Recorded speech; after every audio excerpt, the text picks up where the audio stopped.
का स्वागत है। आज हम भूगोल के कुछ ऐसे जरूरी फैक्ट्स पर नजर डालेंगे जो एग्जाम्स में बार बार पूछे जाते हैं। तो चलिए अपनी तैयारी को और मजबूत किया जाए। देखिए, ये सेशन खास तौर पर आरआरबी एनटीपीसी, एसएससी और ऐसे ही दूसरे वनडे एग्जाम्स के लिए है।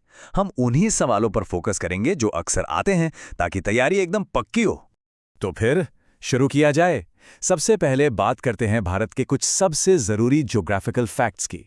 ये वो बेसिक जानकारी है जो हर एस्पिरेंट को पता होनी ही चाहिए। चलिए एक बहुत ही कॉमन सवाल से शुरू करते हैं, जो भारत की जीवन रेखा यानी नदियों से जुड़ा है। क्या इसका जवाब पता है? चलिए देखते हैं। तो सही जवाब है, भारत की सबसे लंबी नदी है गंगा और इसकी सबसे लंबी सहायक नदी है यमुना। ये दोनों नदियां मिलकर भारत के उत्तरी मैदानों का कितना बड़ा और जरूरी हिस्सा बनाती हैं, ये तो हम सब जानते ही हैं।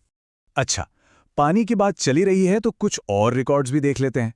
भारत की सबसे बड़ी झील है ओडिशा की चिल्का झील, जो खारे पानी की है। वहीं सबसे बड़ी मीठे पानी की झील है कश्मीर की वुलर झील। सबसे ऊंचाई पर कौन सी है? वो है सिक्किम की चोलामू झील। और सबसे बड़ी खाड़ी तो जाहिर है बंगाल की खाड़ी है। अब जरा राज्यों के साइज पर आते हैं। एरिया के हिसाब से भारत का सबसे बड़ा राज्य है राजस्थान और सबसे छोटा है गोवा। सोचिए दोनों के आकार में कितना जमीन आसमान का फर्क है। भारत की डाइवर्सिटी सिर्फ राज्यों में नहीं, बल्कि इसके लैंडफॉर्म्स में भी है। हमारे पास थार का विशाल रेगिस्तान है, दक्षिण में दक्कन का पठार है, दुनिया का सबसे बड़ा डेल्टा सुंदरवन है और हिमालय में केटू जैसी ऊंची चोटी भी है। ये चारों नाम रिवीजन के लिए बहुत जरूरी हैं। चलिए कुछ और दिलचस्प फैक्ट्स देखते हैं जो अक्सर पूछे जाते हैं।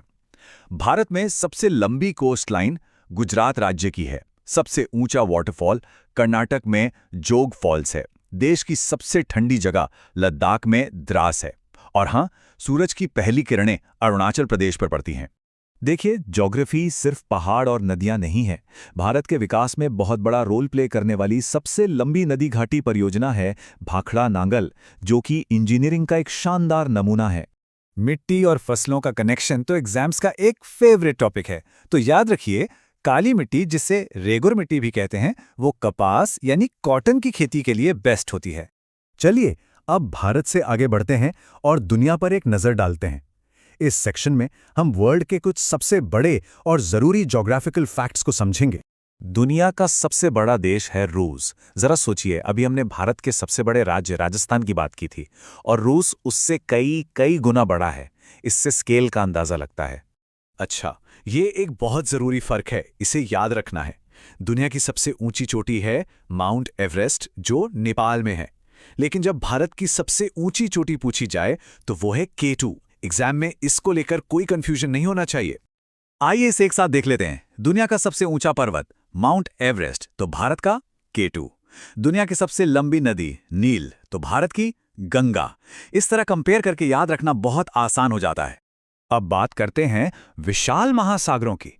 एक तरफ है प्रशांत महासागर, जो दुनिया का सबसे बड़ा है, और दूसरी तरफ है सबसे छोटा आर्कटिक महासागर।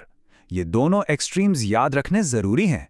अब पृथ्वी से भी आगे चलते हैं, हमारे सोलर सिस्टम की तरफ। हमारे आखिरी कुछ फैक्ट्स हमारे अपने ग्रह और उसके पड़ोसियों से जुड़े हैं। फिजिकल ज्योग्राफी का एक बहुत ही बेसिक सवाल, पृथ्वी की सबसे बाहरी परत को क्या कहते हैं? इसे भूपर्पटी या क्रस्ट कहते हैं। ये वही जमीन है जिस पर हम सब रहते हैं। सौर मंडल से जुड़ा एक क्लासिक सवाल, जिसका जवाब शायद सबको पता ही होगा। किस प्लैनेट को उसके खास रंग की वजह से लाल ग्रह या रेड प्लैनेट कहा जाता है? जी हां, मंगल यानी मार्स। इसकी सतह पर जो आयरन ऑक्साइड है, वही इसे इसका लाल रंग देता है। ये एक ऐसा फैक्ट है जिसे भूलना मुश्किल है। तो ये थे भूगोल के कुछ सबसे जरूरी फैक्ट्स। ये क्विक रिवीजन यहां खत्म होता है, लेकिन हां, तैयारी नहीं। इन सभी फैक्ट्स को अपनी तैयारी की नींव समझिए, लेकिन याद रखिए, हर अगला सवाल रैंक बदलने का दम रखता है। तो सीखते रहिए और अपनी तैयारी को और भी धार देते जाइए। धन्यवाद।